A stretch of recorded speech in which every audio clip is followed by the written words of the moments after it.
Hey, it's Soul with another video brought to you by these beautiful digital smiling faces right over here. Please don't forget to subscribe and to support the channel. I'm back today to talk about World of Warcraft Professions. Professions in WoW have had a very colorful history full of awesome stuff and a lot more stuff to complain about. Today, I'm going to cover what I can about identifying problems. However, Professions as a whole is a subject that just can't be covered in a single video. I'm going to cover general areas, but I'll be focusing mostly on how to improve on, in what my opinion is the biggest area of opportunity: armor crafting professions. In other words, this is more armchair design. Oh boy! I have to admit I'm not super well versed on this subject, so it's been very illuminating reading and understanding this feedback. And I'm excited to share a couple of thoughts and ideas. By the end of this video, you might be like, wow, dude, grats, you're really onto something. But there's a good chance it'll be like, wow, grats, Soul, you did a really good job of destroying WoW even more. Unsub. But let's get started with some of the problems that critics have identified. Profession items have lost a lot of their personality, and their approach to itemization these days has become pretty generic. Here we are in BFA with the BFA stat potions, the BFA flasks, the BFA stirrups, and the BFA Vantis runes. Crafting isn't always about utility or power necessarily, but fun stuff too. It's really odd that there are pets and toys and other cosmetic things that drop from the strangest of locations, the weirdest of rares, but there's not enough thrown into the various professions. Profession perks were a thing that went away, and it's coming back in small ways, but it appears to not be satisfactory enough for most players. A longer lasting syrup is really cool, but it doesn't send a strong outward message to others like, hey, here I am a blacksmith, look at my buff, ooh. But I also want to point out that the perks of having a profession should be a lot more than just having a 5% crit buff. In fact, that's a sign of how much professions were a failure even in the past, that without said buff, there wasn't much of a reason to even have that profession around in the first place. Here's what's arguably the biggest problem specific to armor crafting or gear crafting professions, and one of the main subjects of today's coverage. Currently, crafted gear has a very random mix of secondary stats and a considerably low item level, making most of what they make obsolete as soon as you start obtaining gear from even max level normal dungeons. In the face of there being so many paths to gearing, especially in BFA with the introduction of Warfront and the ease of obtaining gear from there, crafted gear has been pushed way too far down. It is not in a happy place. There are exceptions with the Mythic bind-on pickup raid gear. That's more like a profession perk that's reserved mostly for higher end raiders. In fact, I wouldn't really call it much of a perk at all. I mean, the hard work that goes into said items just doesn't pay off in the end. There are a lot more issues with professions to point out, but I'm just going to mention one more. Otherwise, I'm going to be talking for the next half hour just bitching about professions. It's the relationship between these characters and professions that are just super weak. There are reasons to have a profession, to either make money, to have some limited perks, to maybe get 1 or 2 pieces of cool gear, but professions have felt more like a side accessory that you can easily forget about, and not a fun but still optional feature of an MMORPG that helps identify your character. Lately, it's a feature that tries to make a big splash early on, but then is quickly forgotten. A lot of you may agree with me on one or more of these critiques and probably have a lot more to add because, let's be frank, talking smack is really easy. This next part though is where I start making suggestions, is where all the disagreements are going to be coming to, so strap in. I'm going to revamp professions. Oh, this gonna be so good. When revamping professions, I wanted to focus on 2 perspectives: the early game and the end game. Simple. Professions start very early in the leveling process, so that's a good place to start looking at improvements. We'll attempt to sell professions as a choice that defines our character almost as much as your faction, your race, even your class. You'll still be able to change professions at will, by the way, so don't worry. Your profession, regardless of what you choose, should be a really big decision that will make you cash money, it'll score you some cool gear, and it'll help shape your World of Warcraft career. Does that sound exciting? Yeah, I thought so. So let's explore this remixed profession system together. Here you are in your main city, and welcome to Azeroth. You're level 5, and you can now learn professions. You decided that you wanted to be a blacksmith, so congrats, now you are. Separating professions into disciplines based on each expansion seems like a pretty good idea, so we'll keep that intact. Oh, and by the way, you're a miner, because that makes sense, and you're broke otherwise. Anyway, immediately after picking up these professions, you'll see on this handy-dandy command board that, on top of places to go adventuring, you also have these daily quests called work orders. Ooh, revolutionary. Work orders are going to be a set of randomly chosen daily quests that are related to your crafting professions. The gist of this is simple. Somebody wants something made and wants it delivered to them, so it's up to you. You venture out, mine for something, come back, make the thing, deliver the thing where it needs to go, and quest complete. You get a skill point and a pretty hefty amount of experience. So let's pause and re-examine what's going on here. As a blacksmith and a miner, you've already set up a handy little system for yourself. Every day you'll get a number of quests on the command board, let's just go with 5 as a number, and these quests are based on both your level and your profession level to make something and to deliver it somewhere. Maybe there's a nearby courier in town to take these items to. Maybe there's a place to deliver it yourself.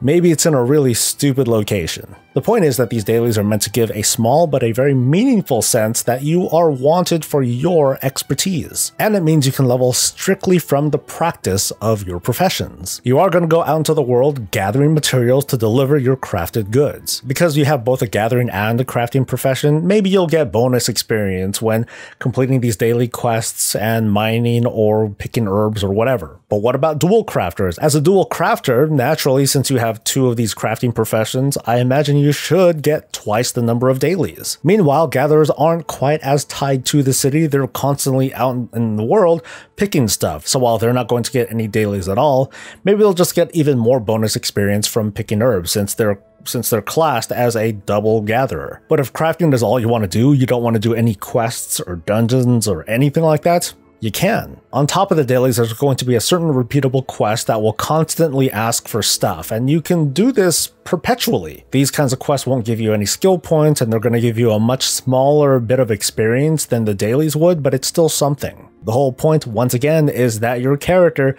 can basically be nothing but a crafter and still be able to reach max level. Ah, but Soul, you idiot, what about my max level character? Because literally no one is leveling new characters. Totally not true. But what happens if, as a max level character, you wanted to switch professions or you never picked up a profession and you only do at level 120? Well, then if you do that and then look at the command board again, you're going to see a pretty random selection of daily quests that could be from any number of expansions. It's because this work order progression system is mostly geared for low-level characters. These dailies might get you a few extra profession points, but overall, your max level character isn't going to get much out of it, at least not yet. There's going to be plenty for max level characters to do, so just sit tight. Let's jump back into the early game stuff. You've been gathering and crafting until, hey, max level. First, you're no longer going to get daily quests from the command board based on your now max level discipline. But if you do buy training from other disciplines, like in this example, we'll use Burning Crusade and Wrath of the Lich King kinds of blacksmithing, you're going to get dailies from those disciplines instead, at least until you max those out as well. At the same time, a new quest will appear where you're going to earn yourself an apprentice. Or at least someone approaches you and they say they want to be your apprentice, and then you just say yes because otherwise I won't leave you alone. This apprentice, for some reason, wants to learn from you because you are a badass. This apprentice will appear the first time you reach level 150 in any discipline, and you'll be able to find him in pretty much every major hub. The apprentice will have a single daily quest to offer based on the number of disciplines that you had maxed out, which in this example right now is just 1. For every new discipline that you max out in a profession that you're currently practicing, you add 1 additional daily request to do with this apprentice, and they'll reward something decent like random reputation, profession materials, random stuff that your apprentice makes, and so on. So to summarize, your professions can optionally be tied to the leveling experience. Leveling them to max will build on your reputation as a crafter and get your own apprentice, who will help you obtain more rewards as you expand your disciplines and maybe annoy you, but that's okay. That's not all they're going to do though, and we're going to get to that later. You might have been thinking about this, but there's also the possibility that instead of daily quests, why not create a massive, epic quest campaign based on your professions? That'd be pretty cool, and to be honest, if that's how Blizzard wants to end up doing things, fine. I only expanded on this quest idea because this has more longevity, and a campaign would need to be continually expanded as more expansions are released. And on top of that, making so many massive quest campaigns per profession would be a little bit daunting, wouldn't it? Being a crafter means participating in the player economy, and in my opinion, that is a quest, if not an epic adventure unto itself. Don't worry though, for those of you who couldn't care less about the relationship between professions and leveling, we're going to get to the perks and the endgame stuff really soon. Actually, we're getting to this now. Cool. If you look around the internet, you're going to see a ton of cool ideas and features and perks that would make professions cool in the World of Warcraft, or they might already be implemented in other games. Going forward, I'm going to focus mostly on gear crafting professions because I think that those need the most work. Professions do have issues across the board. Gear crafting professions, though, have it the worst because their primary function, namely making gear, has had its coolness outstripped thanks to the overabundance of gear and activities, which is a separate issue to address. So let's throw some improvements on these armor professions and make them feel cooler. We'll start with a number of bullet points. You can repair your own gear up to 50% of its maximum durability for free. Otherwise, you can repair at a vendor for only half the cost. Blacksmiths in particular will have a special ability that turns yourself into a repair vendor. We'll call it field repair or something. This will let other players use you to repair, again for up to 50% durability. You'll be able to craft training gear for yourself while leveling. When you make this training gear, it's automatically scaled up to what your level is at the time of crafting, and it's really cheap. But with a trade-off, this gear will have pretty low durability, and it's gonna look like crap. But hey, at least you're self-reliant. And I'll add this one in there. As a blacksmith, if you throw down a cooking fire, it'll look like a stove. Just cuz. So those are nice little bits of immersion and gameplay. They're just examples, but I consider this to be a jumping off point that helps professions feel a little bit more unique and flavorful. Oh, but Soul, what about the gear? Can we just get to talking about the gear already? Okay, fine. Let's talk about Endgame. What we're going to do is take some of the best parts of progression level crafting and see what works best for your potential customers and for you, because naturally you'd rather make the best stuff for yourself, you greedy little shit. Warlords of Draenor is often looked at with a little bit of a negative slant. Gathering materials and crafting reagents from garrison work orders might not have been very engaging, but the crafting of gear was, at least in my opinion, fair and well within the player's control. So we're going to borrow from that. Armor crafters will be able to make a leveling set at the start of an expansion, as well as be able to craft a max level set that can be built on from early endgame to the end of the expansion. It'll be a complete set, and there's no equip limit for these basic sets. Here's a little bit of a twist. When crafting gear, they're not going to have secondary stats on them at all. At least, not at first. That's because for each of the related armor professions, they're also going to be able to craft and sell polish. I'm just going to call it polish, whatever. These polishes will let you change the secondary stats of gear to whatever combination of two stats that you prefer, which should mean easy if not decent bank for crafters. The only randomness that there would be the balance between these two stats, so you'll be able to craft an entire set and polish it so that they all have haste and mastery, for example. You're just going to have less control over what you would have more of, haste or mastery. The reasoning behind this is very simple. Stuff that drops from bosses, like if a sword was to drop from a boss, that already has a story, a history behind it. As for a weapon or piece of armor that's forged by a blacksmith, well, that history is written by the blacksmith, by the player. Armor crafters should have a high degree of accuracy in the things that they make. They shouldn't be able to make 10 swords, look at them, and see that all 10 of these swords have completely random effects. Instead, these 10 swords should have similar stats, it's just that they're in a certain range of each other. As I said, crafters will be able to make starter max level gear. This gear is going to have an item level somewhere between Heroic Dungeon and Mythic Dungeon gear, so a little bit just under Raid Finder difficulty. Why though? We need to take a moment to address the decision. This goes back to the earlier problem that we identified with there being so many different activities in the World of Warcraft these days, most notably with the addition of Warfronts in Battle for Azeroth. In practice, players tend to walk the path of least resistance, which is one of several reasons why current armor professions just can't perform as well as they could. Having these items sit under Raid Finder difficulty is a compromise between having a bit less total primary stats or item level in exchange for being able to fully optimize your secondary stats. It's not perfect, but it is a starting point for where item level can be better balanced in the face of so many different activities. And in my opinion at least, this is a much better idea than to make an entire item level bracket specifically for this kind of crafted gear. That would cause even more item level inflation than we have now. We're not done yet though. Also borrowing from Warlords of Draenor is another polish that Armor Professions can make that you can apply to gear that raises its item level equal to that of Mythic raid gear. When you apply this polish, now an equipment is going to apply. This is arbitrary, but you'll only be able to wear 3 pieces of gear that have this polish. Oh Soul, now you've done it. You've ruined Mythic raiding because you're letting Joe Casual wear up to 3 pieces of Mythic gear that's only reserved for me. Slow down. Remember, I'm just making suggestions. I'm not writing WoW law. The reasoning behind this is simple. Mythic gear does not make a Mythic player. That's it. On the flip side, you might be thinking, well, crap, that sucks. So that's really restrictive. What gives? It's because, again, historically, players would prefer to take the path of least resistance if given the chance. If there was one clear way to gear up faster than any other method, in this case with crafting, then that would imbalance the end game from participation to economy. Once again, what we're trying to do is strike a balance between accessibility and control for players. Here's a random bullet point to segue into the next section. Profession reagents are no longer soulbound.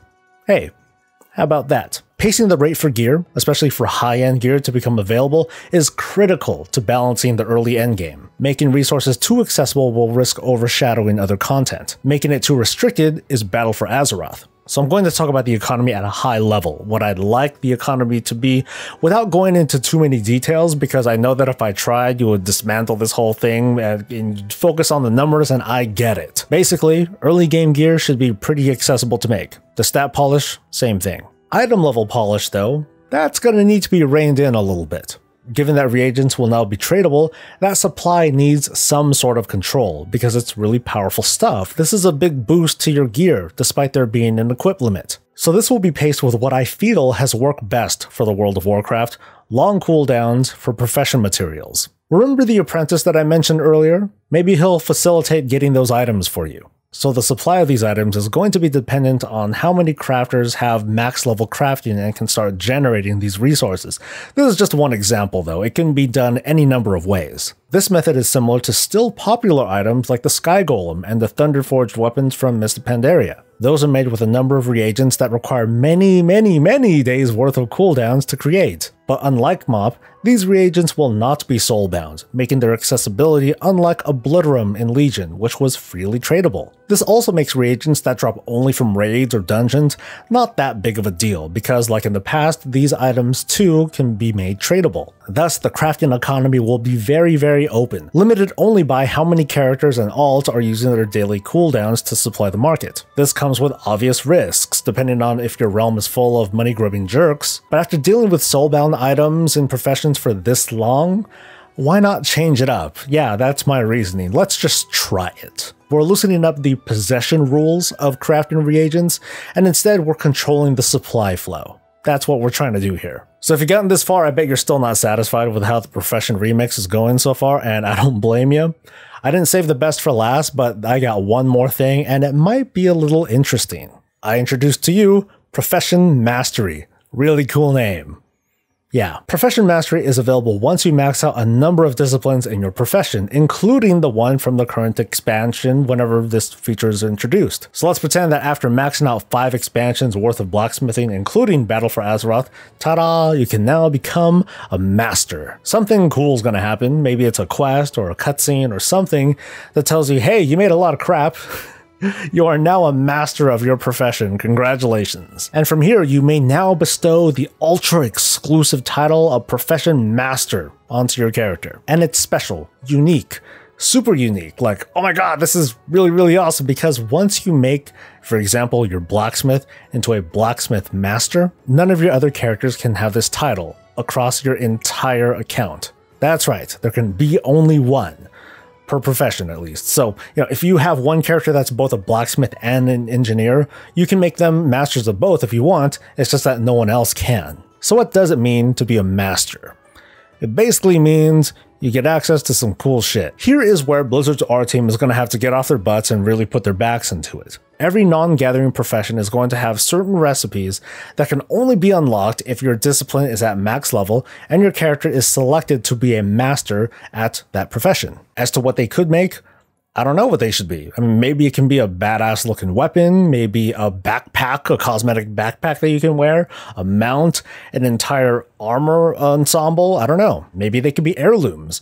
But these will be some of the most rare and visually distinctive crafted pieces that you can make for yourself, or you can sell them. Because there's going to be a mastercraft item, some item from every discipline. Disciplines from earlier expansions that were already passed, I imagine those will deal out more of the fun stuff like mounts or cosmetics. Going forward though, mastercrafted items will probably include very powerful items and potential best in slot stuff. I don't know what's the best idea on what it'll take to make these. Either timed reagents like I mentioned earlier, it could be the heads of every raid boss in the World of Warcraft, it could be 1,000 corium. Corium, oh my god. But it's got to be something amazing and epic. Here's the other twist though. There's still going to be a cooldown for making the mastercraft items themselves. Maybe it's like a month or so. And that's just for the old stuff. As for the current expansion, maybe it'll be even longer, like 2 months. And this is considering that the mastercrafted item is going to be an almost guaranteed best in slot item. People will want these items. Or you will want it for yourself. I'm not going to trip over myself with the details, but these mastercraft items ought to be designed to stay relevant long after they're first made available, either by upgrading them with items like a polish or something like that, but just consider mastercrafted items to be very rare and very competitive throughout the expansion's lifetime. One more perk that comes to mind for armor crafters with regards to this whole mastercraft business is that maybe they can create a prototype of some of these mastercrafts for their own personal use. Understandably, there should be trade-offs that make sense, like maybe it costs fewer materials, but it's going to have lower durability and they'll probably look like crap. But that's the sort of direction that I would love to see master crafting to go. But what if you want to change the character that has your master crafting profession? I think you should. The process could be really simple. Just talk to an NPC, deactivate your master crafting title, and then re-enable it on another character that happens to have all the other requirements to be a master crafter fulfilled. And then for balance, when you do this process, it should probably initiate every cooldown for all of your master crafts. So you wouldn't be able to just trade your title to someone else and then suddenly be able to make a whole bunch of stuff and then do it all over again. There'll pretty much be a 1 month cooling off period. Some of the coolest items come from dedication into every part of the World of Warcraft, from raids to PvP to other difficult content, and I think that professions should be no different. When you see something cool like a mastercrafted sword or shield or mount or something, you should know right away that that thing took a lot of time and effort to make. So I'm going to stop here for now, because I can talk all day to be honest, and I'm only scratching the surface on addressing the pains of professions today and the many possibilities of tomorrow. If you thought everything that I said was pretty garbage, that's totally okay. I would just love to hear from you what you'd like to see instead. So thank you very, very much for joining me today, and don't forget to support the channel so I can keep giving you more of this and all things Warcraft. I'll see you next time. Until then, stay safe, stay happy, and stay breezy.